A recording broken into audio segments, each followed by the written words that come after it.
I was so hungry for biscuits and gravy today, so I made biscuit and gravy casserole. Start by browning some sausage. I used Jimmy Dean sage sausage, and I had about 1.5 pounds here. And I used this little tool to break it up so it was nice little tiny pieces. And you can see there it's browning up really good. Now, the nice thing with sausage is there's plenty of fat on it. And as you know, you need fat for sausage gravy. If you don't have enough fat, you can add some butter. So I added just a little bit of butter. Once that's all melted, I added in flour. That's about maybe 3/4 cup, half to 3/4. You spread out the sausage, you sprinkle it on, you mix it all up. Why flour? Because that's what makes the gravy. Flour and milk, along with the fat and the sausage. But anyway, here we are adding in some whole milk for better flavor. And then you wait and thicken. Well, stir it, wait and thicken. So we're thickening it up. And it doesn't look thick right now, but just wait. It's so good. And notice I left the milk out so I can add more to it as it cooks down, as it thickens. That is Sepepgar. Sepepgar is house seasoning. It's salt, pepper, garlic.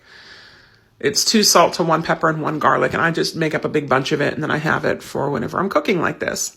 Garlic in a breakfast dish. Yeah, garlic goes in everything. Do you see how it is thickening up? Oh, it's so good. So you mix it, right? Taste it. I'm getting a spoon there, tasting it. You want to taste while you go. Do not season at the end. You want to season throughout. It needed a little bit more Sepepgar. I often think things need more salt due to the dysautonomia. So I try to watch it because I can always add more salt, but you can't take salt away.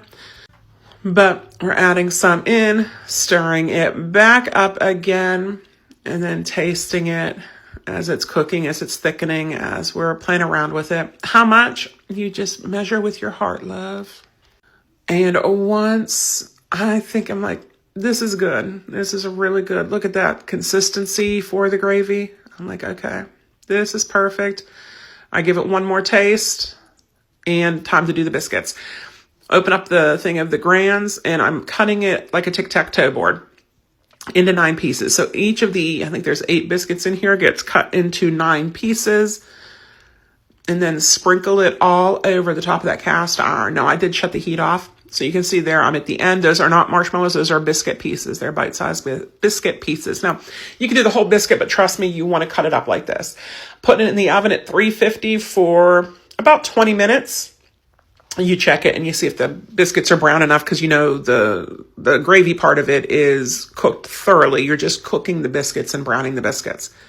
Here we go. All done. And you serve some of that up. Look how good that is. It's fantastic.